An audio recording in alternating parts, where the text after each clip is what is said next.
ബിസ്മില്ലാഹിർ റഹ്മാനിർ റഹീം. അൽഹംദുലില്ലാഹ് അല്ലദീ ഹദാനാ ലിഹാദാ വമാ കുന്നാ ലിനഹ്തദിയ ലൗലാ അൻ ഹദാനല്ലാഹ്. അല്ലാഹുമ്മ സ്വല്ലി അലാ മുഹമ്മദിൻ വഅലാ ആലി മുഹമ്മദ് കമാ സ്വല്ലൈത അലാ ഇബ്രാഹീം വഅലാ ആലി ഇബ്രാഹീം വബാരിക് അലാ മുഹമ്മദിൻ വഅലാ ആലി മുഹമ്മദ് കമാ ബാരക്ത അലാ ഇബ്രാഹീം വഅലാ ആലി ഇബ്രാഹീം ഇന്നക ഹമീദും മജീദ്. أما بعد فإن خير الكلام كلام الله وخير الحديث كتاب الله وخير الهدي هدي محمد صلى الله عليه وسلم وشر الأمور محدثاتها وكل محدثة بدعة وكل بدعة ضلالة. أعوذ بالله من الشيطان الرجيم. بسم الله الرحمن الرحيم. يا أيها الذين آمنوا اتقوا الله حق تقاته ولا تموتن إلا وأنتم مسلمون. ربنا إني أسكنت من ذريتي بواد غير ذي زرع عند بيتك المحرم ربنا ليقيموا الصلاة فاجعل أفئدة من الناس تهوي إليهم وارزقهم من الثمرات لعلهم يشكرون.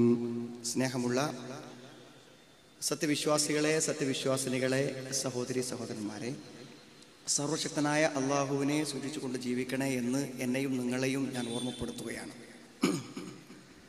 സഹോദരങ്ങളെ, അത്യധികമായ സന്തോഷത്തിലും ആഹ്ലാദത്തിലുമാണ് നമ്മളിവിടെ ഒരുമിച്ച് കൂടിയിരിക്കുന്നത്. നമ്മുടെ കേരളത്തിലെ നമ്മുടെ ദീനീ പ്രവർത്തനങ്ങളിൽ നമ്മളെ സംബന്ധിച്ചിടത്തോളം ഈ ഒരു പ്രദേശത്ത് ഇസ്ലാമികമായ കാര്യങ്ങളെ ആളുകൾക്ക് മനസ്സിലാക്കുവാനും അത് ഉൾക്കൊള്ളുവാനും അത് ജീവിതത്തിൽ പകർത്തുവാനുമുള്ള അള്ളാഹുവിൻ്റെ വിശുദ്ധമായൊരു ഭവനത്തിന് ഇന്ന് തുടക്കം കുറിച്ചിരിക്കുകയാണ്. ഈ നാട്ടിലും ഈ പരിസരത്തിലും ഇതിൻ്റെ ഗുണമനുഭവിക്കാൻ പോകുന്ന ആളുകൾക്ക് അവരുടെ പരലോകത്തെ വിചാരണയിൽ അവിടുത്തെ തുലാസുകളിൽ ഇന്നു മുതലുള്ള മരണം വരെയുള്ള ഈ പള്ളി പരിസരങ്ങളുടെ ജീവിതം അവർക്ക് നാളെ പരലോകത്ത് ഘനപ്പെട്ട അമലുകൾ ലഭിക്കുവാനുള്ള ഒരു തുടക്കമാവട്ടെ എന്ന് പ്രാർത്ഥിച്ചുകൊണ്ട്, വളരെ ദീർഘമായ ഒരു സംസാരത്തിൻ്റെ സന്ദർഭമല്ലെങ്കിലും ഇനി മഗ്‌രിബ് വരെയുള്ള ഏറ്റവും നല്ല ഒരു സമയമാണ് നമുക്ക് ഒരു ഉത്ബോധനത്തിന് വേണ്ടി സന്ദർഭവും സാഹചര്യവും ഒരുങ്ങിയിരിക്കുന്നത്.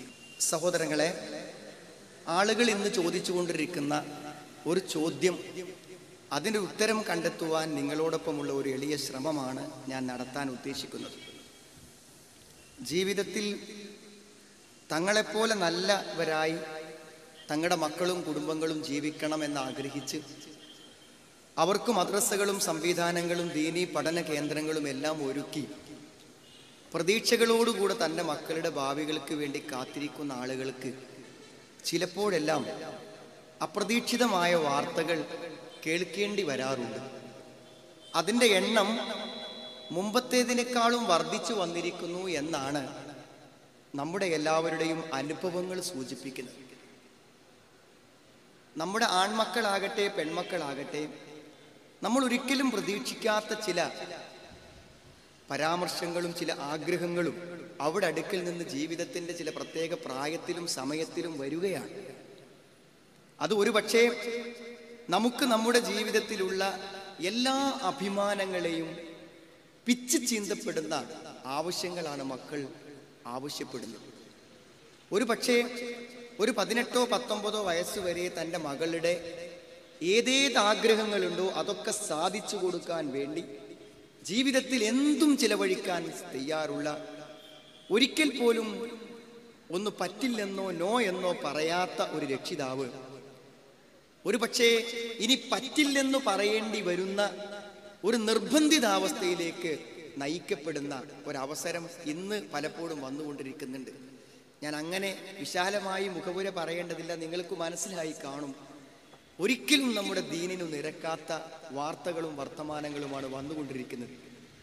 ഇന്നലെ ഒരാൾ ചോദിച്ച ഒരു സംശയം ഇവിടെ പറയുമ്പോൾ ഇന്നത്തെ സമൂഹത്തിൻ്റെ ഒരു ചിത്രം നിങ്ങൾക്ക് ശരിക്കും ലഭിക്കും.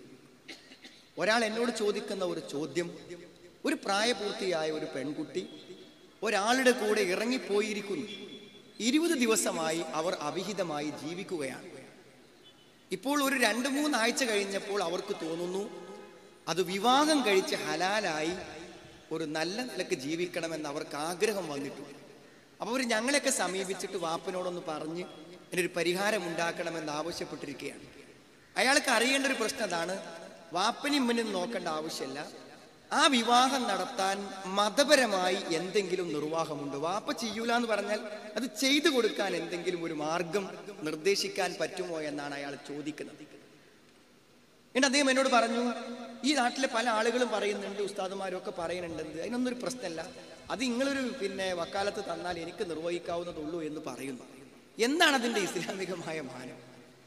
ഞാൻ അവരോട് ചോദിച്ച ഒരു ചോദ്യം, നിങ്ങൾ മനസ്സിലാക്കേണ്ട ഒരു കാര്യം, നിങ്ങൾക്കും മക്കളുണ്ട്, എനിക്കും പ്രായപൂർത്തിയായ മക്കളുണ്ട്. എന്തിനാണ് ഒരു വിവാഹത്തിനൊരു വലിയനെ നിശ്ചയിച്ചത്? എന്തിനാണ് ഒരു വലിയ, എന്തിനാണ് രക്ഷാധികാരി? എൻ്റെ മകളുടെ വിവാഹം കഴിക്കുന്നതിൽ അതിന് സമ്മതം കൊടുക്കാനുള്ളൊരു പവർ ഈ ദീൻ എനിക്ക് അനുവദിച്ചു തന്നത് എന്തിനാണ്? സൂത്ര അതിൻ്റെ പിന്നിലൊരു ഉദ്ദേശമല്ലേ? ആ പവറിനെ മറികടക്കാൻ ഒരു നിയമം ഇസ്ലാം അവിടെ തന്നെ ഉണ്ടാക്കുകയും ചെയ്താൽ പിന്നെ എന്താണ് അതുകൊണ്ടൊരു പ്രയോജനമുള്ളത്?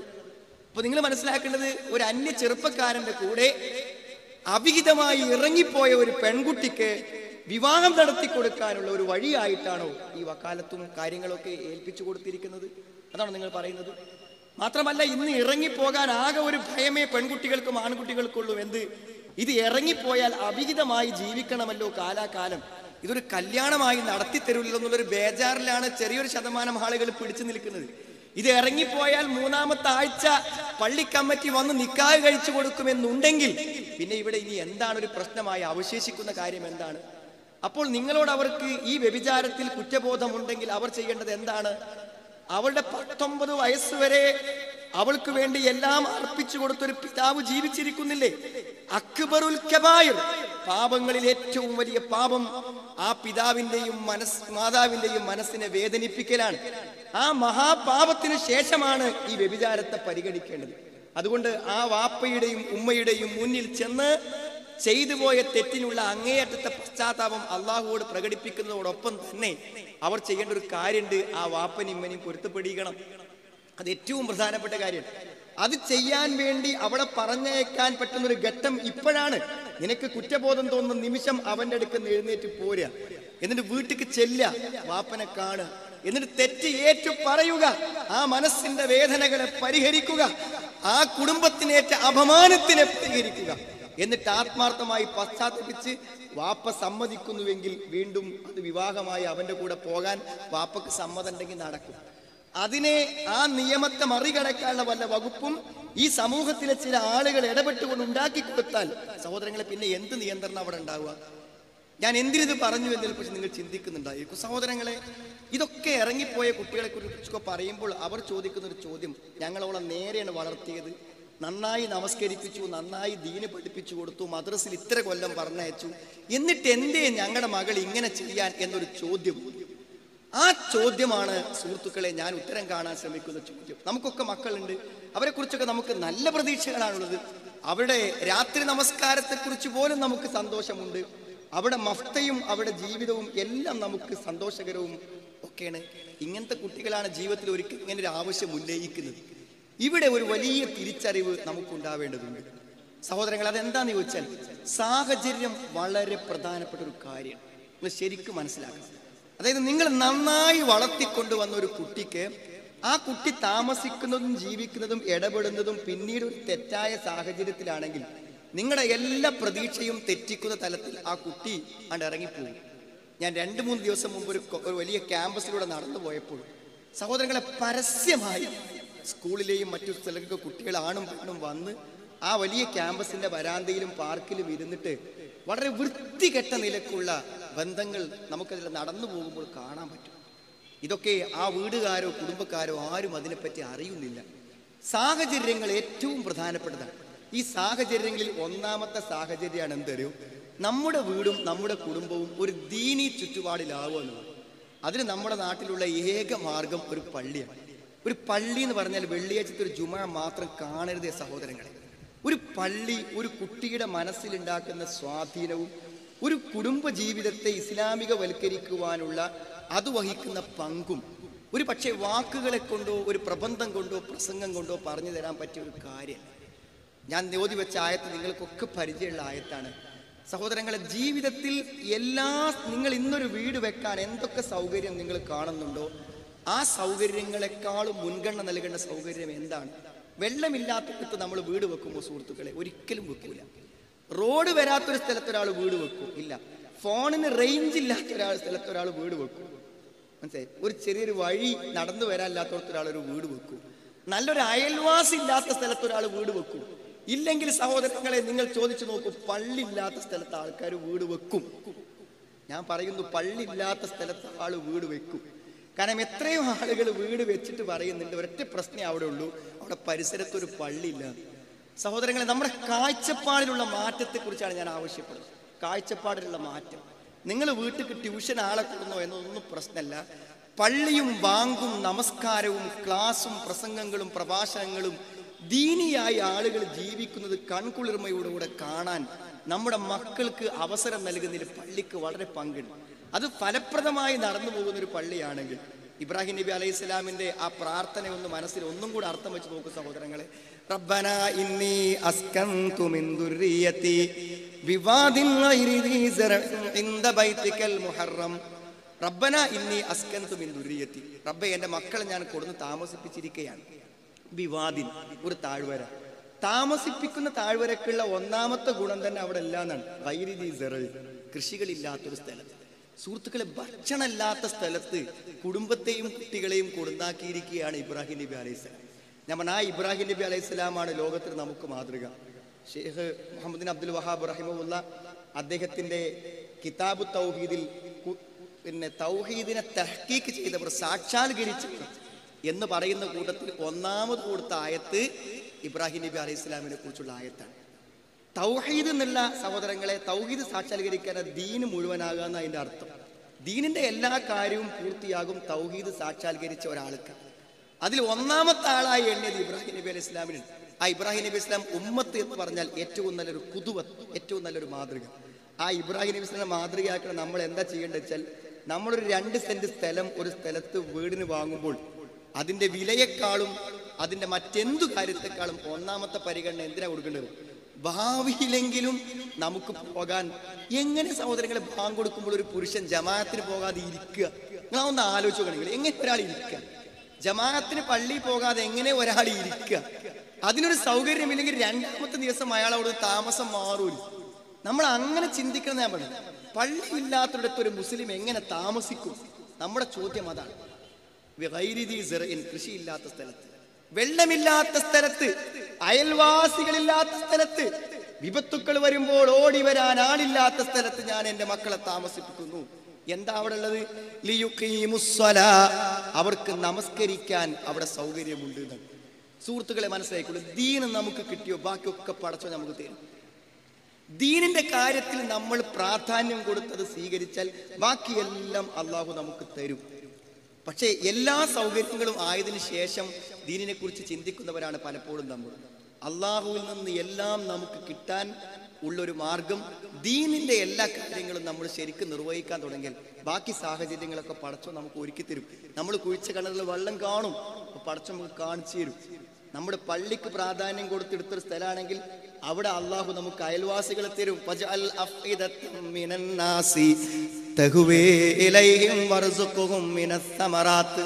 അവർക്ക് ഇവിടെ വന്ന ആളുകൾക്ക് താമസിക്കാനുള്ള ആഗ്രഹം അള്ളാഹു നീ ഉണ്ടാക്കണം. ഞങ്ങളെ വീട് മാത്രമേ ഇവിടെ ഉള്ളൂ, ഇവിടെ ആളുകളുടെ ജനവാസയോഗ്യമാക്കണം. ഇവിടെ അവർക്ക് ഭക്ഷണം കൊടുക്കണം. സഹോദരങ്ങളൊക്കെ പടച്ചോൻ ഏറ്റെടുത്തു, അതൊക്കെ പടച്ചോൻ നിർവഹിക്കുകയും ചെയ്തു. അതുകൊണ്ട് ഒരു പുതിയ കാഴ്ചപ്പാട് ഈ പള്ളിയുടെ ഉദ്ഘാടന ദിവസം മുതൽ ഇവിടെ ഇരിക്കുന്ന എല്ലാ മുസ്ലിങ്ങളും മനസ്സിലെടുക്കണം. എന്തൊരു, എനിക്കും എൻ്റെ കുട്ടികൾക്കും 5 വക്തിനും ബാങ്ക് കേട്ടാൽ നിർബന്ധമായ നമസ്കാരത്തിന് പോകാൻ അവസരം വേണം. സുഹൃത്തുക്കളെ, പണ്ഡിതന്മാരുടെ എഴുതിയതൊക്കെ നമ്മൾ വായിക്കുമ്പോൾ നമുക്ക് തോന്നുന്നത് ഒരു പുരുഷൻ ഒരു ജമാഅത്ത് നമസ്കാരം അയാൾ ബോധപൂർവം ഒഴിവാക്കിയാൽ അയാൾക്ക് കുറ്റം കിട്ടുന്നെന്നെ മനസ്സിലാവും. ഇനി അതിനെതിരെ വല്ല പഠനവും നിങ്ങൾ നടത്തി നോക്കി. ഒരു ഭക്ത് ജമാഅത്ത് നമ്മൾ കരുതി കൂട്ടി ഒഴിവാക്കിയാൽ നമ്മൾ കുറ്റക്കാരനാകുമെന്നാണ് പറയുന്നത്. ഒരു ജമാഅത്തിന് സൗകര്യമില്ലാത്തവർക്ക് 2 കൊല്ലോ 4 കൊല്ലോ താമസിക്കുന്ന ഒരാളുടെ അവസ്ഥ നിങ്ങൾ ആലോചിച്ച് നോക്കും നിങ്ങൾ. അതുകൊണ്ട് ഒന്നില്ലെങ്കിൽ നമ്മൾ വീടിന് സ്ഥലം വാങ്ങുമ്പോൾ അപ്പം തന്നെ ഒരു 3 സെന്റ് പള്ളിക്കും വാങ്ങുക, അല്ലെങ്കിൽ പള്ളിയുള്ള ഒരു സ്ഥലത്ത് നമ്മൾ എന്ത് ചെയ്യുക, താമസിക്കാം. ഇത് ഏറ്റവും പ്രധാനപ്പെട്ട ഒരു കാര്യമാണ്. അങ്ങനെ നമ്മൾ താമസിക്കാൻ തുടങ്ങുമ്പോൾ നല്ലൊരു സാഹചര്യം നമ്മുടെ കുട്ടികൾക്ക് അവിടെ കിട്ടും, അതിൽ യാതൊരു സംശയവുമില്ല. പലപ്പോഴും എനിക്ക് ഓർമ്മയുണ്ട്, ഉമർ മൗലവി അദ്ദേഹത്തിൻ്റെ അവസാന നാളുകളിൽ പലപ്പോഴും നമ്മളോടൊക്കെ കാണുമ്പോൾ ഷെയർ ചെയ്തൊരു കാര്യം എൻ്റെ മനസ്സിൽ ഇപ്പോഴും. എനിക്കൊരു വലിയ ആഗ്രഹം അദ്ദേഹം അന്ന് പറഞ്ഞ അവസാന സമയങ്ങളിൽ പറഞ്ഞൊരു ആഗ്രഹം. എന്താ ആഗ്രഹം എന്ന് വെച്ചാൽ, ഇവിടെ എവിടെയെങ്കിലും കിട്ടും ഒരു ഏക്കർ സ്ഥലമോ ഒരു 2 ഏക്കർ സ്ഥലമോ ഇവിടെ എവിടെയെങ്കിലും കിട്ടാൻ സാധ്യതയുണ്ട്. അവിടെ എന്തിനും നടുക്ക് നമ്മൾ ഫസ്റ്റ് ഒരു പള്ളി ഉണ്ടാക്കുക. ഇതെന്നോട് പറഞ്ഞ വാക്കുകളാണ്. ഫസ്റ്റ് ഒരു പള്ളി ഉണ്ടാക്കുക. പലരോടും പറഞ്ഞിട്ടുണ്ടാവും. ആ പള്ളിൻ്റെ പരിസരങ്ങളിൽ നമ്മളൊക്കെ വീട് വെച്ച് താമസിക്കാം, താല്പര്യമുള്ള ആളുകൾ. എന്നിട്ട് ആ പള്ളിയിൽ നമ്മുടെ കുട്ടികൾക്കും നമ്മുടെ ഭാര്യമാർക്കും എല്ലാവർക്കും ഇസ്ലാമിൻ്റെ കാര്യങ്ങൾ നമ്മൾ നേരെ ചൊവ്വെ നന്നായി പറഞ്ഞു കൊടുക്കുക. എന്നിട്ട് നമ്മൾ ആ ഇസ്ലാമിൻ്റെ മര്യാദകളും കാര്യങ്ങളും അനുസരിച്ചുകൊണ്ട് അവിടെ ഒരു ഇമാമിൻ്റെ നേതൃത്വത്തിൽ നമ്മൾ എന്ത് ചെയ്യുക, ജീവിക്കുക. അദ്ദേഹം അവസാന ഘട്ടത്തിൽ ശരിക്കും ഒരു മുസ്ലിമിൻ്റെ മനസ്സിൽ ഉണ്ടാവേണ്ട ഒരു സ്വപ്നവും ഒരു ആഗ്രഹവുമാണ് സഹോദരങ്ങൾ. അത് നമ്മുടെ കുട്ടികളിൽ സ്വാധീനിക്കുകയും അവിടെ ജീവിതത്തിൽ അത്തരം സാഹചര്യങ്ങൾ തെറ്റിലേക്കും തിന്മയിലേക്കും പോകാനുള്ള അവസരങ്ങളെ ഇല്ലാതാക്കുകയും ചെയ്യും എന്ന കാര്യത്തിൽ യാതൊരു സംശയമില്ല. അപ്പോൾ ആരാധനകളും നമ്മുടെ കുട്ടികളുടെ ശീലങ്ങളും ദീനിയായ കാര്യത്തിൽ വളർത്താൻ വലിയൊരു പങ്ക് അതിനുണ്ട്. രണ്ടാമത്തൊരു കാര്യം, സൂറത്ത് മുഅ്മിനൂനിലെ ഒരായത്ത് നമ്മുടെ എല്ലാവരുടെയും മനസ്സിൽ വേണം. സാധാരണ പരിസരത്തിൽ ഖുർആൻ ഹദീസ് ലേണിംഗ് സ്കൂളോ ഖുർആൻ ക്ലാസ്സോ ഒക്കെ ഉണ്ടെങ്കിൽ ആളുകൾ പൊതുവെ മനസ്സിലാക്കുക, ഞാനും മനസ്സിലാക്കിയിരുന്നത് എങ്ങനെ വെച്ചാൽ, അതിന് സൗകര്യമുള്ള കുറച്ച് ആളുകൾക്കും പഠിക്കാൻ താല്പര്യമുള്ളവർക്കൊക്കെ അവിടെ വരാം, പഠിക്കാം എന്നായിരുന്നു ഞാനൊക്കെ മനസ്സിലാക്കിയിരുന്നത്. പക്ഷേ വിശുദ്ധ ഖുർആൻ സൂറത്തു അൽ മുഅ്മിനൂനിലെ 58-ാമത്തെ ആയത്ത് ഈ അടുത്ത കാലഘട്ടങ്ങളിൽ ഗൾഫിലെ ആധുനികനായ ഒരു പണ്ഡിതൻ എഴുതിയ ഒരു വിശദീകരണം, ഒരു വ്യാഖ്യാനം ഞാൻ വായിച്ചു. ആയത്ത് ഇതാണ്, നമുക്ക് എല്ലാവർക്കും പരിചയമുള്ള ആയത്താണ്. വല്ലദീനഹും ബിആയാതി റബ്ബിഹിം യുഅ്മിനൂൻ, വല്ലദീനഹും ബിആയാതി റബ്ബിഹിം യുഅ്മിനൂൻ. തങ്ങളുടെ രക്ഷിതാവിൻ്റെ ആയത്തുകളിൽ അവർ വിശ്വസിക്കുന്നവരാണ്. രക്ഷിതാവിൻ്റെ ആയത്ത് എന്ന് പറഞ്ഞ സുഹൃത്തുക്കളെ വിശുദ്ധ ഖുർആനിലെ 114 സൂറത്തിലെ 6000 ചില്ലാനം ആയത്താണ്. ആ ആയത്തിൽ വിശ്വസിച്ചാലേ ഒരാൾ വിശ്വാസിയാകൂ. അപ്പൊ ആയത്തുകളിൽ വിശ്വസിക്കുക എന്ന് പറഞ്ഞാൽ എന്താണ്? അദ്ദേഹം കൊടുത്ത വിശദീകരണം വളരെ പ്രസക്തമാണ്, നമ്മളൊക്കെ മനസ്സിലാക്കേണ്ടതാണ്. പ്രത്യേകിച്ച് പുതിയൊരു പള്ളി ഏറ്റെടുത്ത് മുന്നോട്ട് പോകാൻ തീരുമാനിക്കുന്ന ഈ തോട്ടശ്ശേരിയിലെ ആളുകൾ. അതിൽ അദ്ദേഹം പറയുന്നത്, വിശുദ്ധ ഖുർആൻ പഠിക്കാൻ നല്ലൊരു വഴി ഒരുത്തൻ കണ്ടെത്തിയിട്ടില്ലെങ്കിൽ അള്ളാന്റെ ഖുർആനിൽ അയാൾ വിശ്വസിച്ചു എന്ന് പറയാൻ പറ്റില്ല.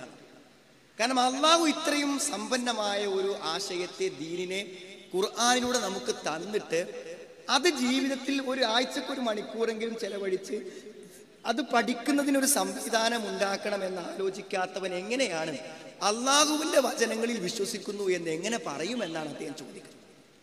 അതുകൊണ്ട് സഹോദരങ്ങളെ, നമ്മൾ ചിന്തിക്കേണ്ടത്, പണ്ടൊക്കെ നമ്മുടെ പരിസരത്ത് സൗകര്യമുള്ളവർ ക്ലാസ്സിന് വരിക എന്നുള്ളതിലുപരി ഇനി നമ്മൾ ചിന്തിക്കേണ്ടത്, ഒരു പരിസരത്ത് മുസ്ലിമായി ഖുർആനിൽ വിശ്വസിക്കുന്നവരായിട്ട് ആരൊക്കെ ഉണ്ടോ അവരൊരു ക്ലാസ്സിൽ ഖുർആൻ പഠിപ്പിക്കപ്പെടുന്ന ഒരു സ്ഥലത്ത് അറ്റൻഡ് ചെയ്തിരിക്കണം. നിങ്ങൾ ഈ ആയത്ത് പോയിട്ട് വായിക്കണം. ഞാൻ വെറുതെ പ്രസംഗിക്കാൻ വേണ്ടി പറയില്ല, എനിക്കെൻ്റെ വിഷയം അതാണ്. ഒരു പള്ളി ഒരു വിശ്വാസിയിൽ എങ്ങനെ സ്വാധീനിക്കപ്പെടണം എന്നാണ് എൻ്റെ വിഷയം. ഞാൻ ആയത്ത് പറഞ്ഞു, ജീവിതത്തിന് മുഴുവനും ഒരു മാതൃകയായി പ്രചോദനമായി പള്ളി നിൽക്കണം. പള്ളി ഇല്ലാത്തടത്തൊരു മുസ്ലിം താമസിക്കില്ല. രണ്ടാമത്തെ ഞാൻ പറഞ്ഞല്ലോ, ഖുർആൻ പഠിക്കുക എന്നുള്ളത് സഹോദരങ്ങൾ ISMന്റെ ഒരു പ്രവർത്തനം വിജയിപ്പിക്കാനോ നാട്ടിലെ പ്രസ്ഥാന പ്രവർത്തനങ്ങൾ കുറച്ച് ആളുണ്ടാവാനോ ഒന്നുമല്ല. നിങ്ങളൊരു കേവല മുസ്ലിമാണോ, ഞാൻ മുജാഹിദാണോ, ഏത് പ്രസ്ഥാനാണോ എന്നതൊന്നും ഞാൻ പറയണം. ഒരു വിശ്വാസിന്റെ സ്വഭാവങ്ങൾ എണ്ണി പറഞ്ഞപ്പോൾ സൂറത്ത് മുഅ്മിനൂനിൽ അല്ലാഹു പറയുന്നു, വല്ലദീനഹും ബിആയാതി റബ്ബിഹിം യുഅ്മിനൂൻ, അവർ തങ്ങളുടെ റബ്ബിന്റെ വചനങ്ങളിൽ വിശ്വസിക്കും. ആ ആയത്ത് ഏതാ? ഖുർആനിലെ 114 സൂറത്ത് 6000 ചില്ലാനം വചനം. സുഹൃത്തുക്കളെ, ഞാൻ ആത്മാർത്ഥമായി നിങ്ങളോട് പറയണം, വെറുതെ അന്തം വിട്ടു പോയിരിക്കല്ല. അള്ളാഹിന്റെ ഖുർആൻ അതിന്റെ ഭവ്യതയോടെയും ഭക്തിയോടെയും താല്പര്യത്തോടെയും പഠിക്കുന്നില്ലേ, വിശ്വാസിയാണെന്ന് അഭിമാനിക്കാനും പറയാനും നമുക്ക് പറ്റാതെ വരുന്ന നാം ഗൗരവത്തോടെ ചിന്തിക്കണം. അതുകൊണ്ട് വിശുദ്ധ ഖുർആൻ ശരിക്ക് പഠിക്കുവാനുള്ള ഒരു കേന്ദ്രം പള്ളി തന്നെയാണ്. നബി സ്വല്ലല്ലാഹു അലൈഹി വസല്ലം വഹി ഇറങ്ങിയത് സഹോദരങ്ങളെ മസ്ജിദുൻ നബവിയിൽ വെച്ച് ധാരാളക്കണക്കിന് വഹികൾ ഇറങ്ങുകയും അവിടെ റൗളത്തും മിൻ റിയാദിൽ ജന്ന എന്ന് പറഞ്ഞത് അള്ളാഹുവിന്റെ ദീൻ പഠിപ്പിച്ചു കൊടുക്കാൻ ഒരു സ്ഥലം എന്ന നിലക്കാണ് ആ സ്ഥലത്തിന്റെ പ്രാധാന്യം. അവിടെ വെച്ചുകൊണ്ട് ഇൽമ് ആളുകൾക്ക് പറഞ്ഞു കൊടുത്തു എന്നുള്ളതാണ് അതിൻ്റെ ഏറ്റവും വലിയ പ്രത്യേകത. അപ്പോൾ ദീനിയായ കാര്യങ്ങൾ പഠിക്കാനും മനസ്സിലാക്കാനുമുള്ള ഒരു നല്ല കേന്ദ്രമായി പള്ളി മാറുകയും അവിടെ നിന്ന് പഠിക്കാനുള്ള അവസരങ്ങളെ ഉണ്ടാക്കുകയും ചെയ്യുക എന്നുള്ളത് വളരെ പ്രധാനപ്പെട്ട ഒരു കാര്യമാണ്. അതിലുപരി നമ്മളെല്ലാവരും മനസ്സിലാക്കേണ്ട ഒരു കാര്യം, നമ്മളുടെ ഇപ്പോഴത്തെ പുതിയൊരു സാഹചര്യം എനിക്ക് തോന്നുന്നത് പണ്ടത്തെ കാലങ്ങളിൽ സഹോദരങ്ങളെ എന്തെങ്കിലുമൊക്കെ ജീവിതത്തിൽ വലിയ പ്രതിസന്ധികളും പ്രയാസങ്ങളും ഉള്ള ആളുകൾക്ക് മാനസിക രോഗങ്ങളും അസ്വാസ്ഥ്യങ്ങളും വന്നിരുന്നുള്ളൂ. ഇന്ന് അങ്ങനെയൊന്നുമല്ല. 10, 15, 18 വയസ്സായ അല്ലെങ്കിൽ ചെറിയ പ്രായത്തിലുള്ള 4 വയസ്സും 3 വയസ്സും 5 വയസ്സൊക്കെ ആയ കുട്ടികളിൽ മാനസിക അസ്വാസ്ഥ്യങ്ങൾ കണ്ടു തുടങ്ങുകയാണ്. ഇത് നമ്മളൊക്കെ മുസ്ലിങ്ങളാണ്, മുഅ്മിനീങ്ങളാണ്, വിശ്വാസികളാണെന്നൊക്കെ പറയുന്ന കുടുംബത്തിലൊക്കെ ഇത് വർദ്ധിച്ചു വരും. ഞാൻ പറഞ്ഞു ഇതൊരു പ്രധാന പ്രശ്നമാണെന്ന് സമൂഹത്തിൽ. മാനസികമായ സമാധാനവും സ്വസ്ഥതയും ലഭിക്കുന്നില്ല എന്നുള്ളത് വലിയ പ്രശ്നമാണ്. നോക്കൂ, നിങ്ങൾ ഈ പ്രശ്നങ്ങളിലേക്കൊക്കെ വരുന്ന ആളുകളോട് ഒരു 5 മിനിറ്റ് നേരം ഖുർആൻ എന്നൊരു ആശയം നമ്മൾ പറഞ്ഞു കൊടുക്കുമ്പോഴേക്കും അവർക്ക് സഹോദരങ്ങളെ ലോകത്തൊരിക്കലും പരിഹാരം കിട്ടാത്ത ചാരിതാർത്ഥ്യവും സന്തോഷവും അവർക്കുണ്ടാകത്തക്ക വിധത്തിൽ നമ്മുടെ ജീവിതത്തിൻ്റെ ഒരു ശമന ഔഷധമാകാൻ ഖുർആനിന് പറ്റും. പക്ഷെ അത് ഫലപ്രദമായി നമുക്ക് ആര് തരും എന്നത് വലിയൊരു പ്രശ്നമാണ്. ഞാൻ പറഞ്ഞു അതിനെക്കുറിച്ച് നമ്മൾ ഗൗരവത്തോടെ ആലോചിക്കണം. കാരണം ഖുർആൻ ശരിക്കും പഠിക്കാൻ നമ്മുടെ കുട്ടികൾക്കും നമ്മുടെ കുടുംബത്തിൽപ്പെട്ട ആളുകൾക്കും നല്ല ഒരവസരവും സന്ദർഭവും സമയവും ഉണ്ടാക്കി കഴിഞ്ഞാൽ മാനസികമായ ഒട്ടനവധി പ്രശ്നങ്ങളും പ്രയാസങ്ങളും പരിഹരിക്കും. ഇത് ഞാൻ വെറുതെ പറയല്ല. ഇതുവരെ ഖുർആൻ ക്ലാസ്സിന് കൊണ്ടുപോകാത്ത വല്ല ഭാര്യമാരും മക്കളൊക്കെ നിങ്ങൾക്കുണ്ടെങ്കിൽ സഹോദരങ്ങൾ, നിങ്ങൾ അവരിങ്ങനെ കൊണ്ടുപോയി നോക്കുക. ആ കൊണ്ടുപോയി നോക്കുമ്പോൾ വലിയ സമാധാനമാണ്. ഇപ്പം ഈ കഴിഞ്ഞ ദിവസം ഞാൻ അനുഭവിച്ചതാണ്. ഒരു പെൺകുട്ടി കല്യാണം നിശ്ചയിച്ചു.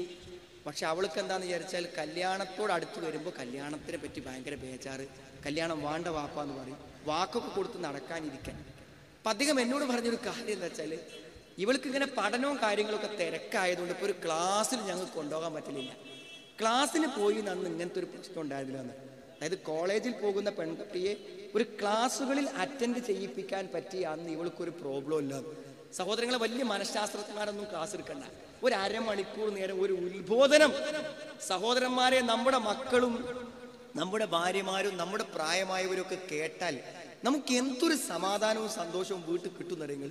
ഇത് നമുക്ക് കിട്ടാനുള്ള ഏറ്റവും നല്ലൊരു അവസരം പള്ളികളിൽ ജുമാ ഖുതുബയാണ്. ജുമാ ഖുതുബ അതൊരു വല്ലാത്ത സംഗതി തന്നെ സഹോദരൻ. ആ ഖുതുബ ഒരു നല്ല ഖുതുബയിൽ എല്ലാ വെള്ളിയാഴ്ചയും പങ്കെടുക്കുന്ന ഒരാളെ സംബന്ധിച്ചിടത്തോളം ജീവിതത്തിൽ ആ ഒരാഴ്ചക്കുള്ളൊരു ഊർജം അവിടെ നിന്ന് ലഭിക്കും. ഞാൻ പറഞ്ഞ സ്ത്രീകൾക്കും കുട്ടികൾക്കും ഒരു പക്ഷേ സ്ത്രീകൾക്ക് പള്ളി നിർബന്ധമല്ല എന്ന് വന്നാൽ പോലും എനിക്കറിയാം പള്ളിയിൽ പ്രവേശിക്കാൻ പറ്റാത്ത സ്ത്രീകൾ പോലും ആ പള്ളിൻ്റെ പുറത്ത് ഖുതുബ കേൾക്കുന്നിടത്ത് വന്നിരുന്ന് ഖുതുബ കേൾക്കുന്നത് നമ്മുടെയൊക്കെ പള്ളികളിൽ കാണുന്ന ദൃശ്യമാണ്.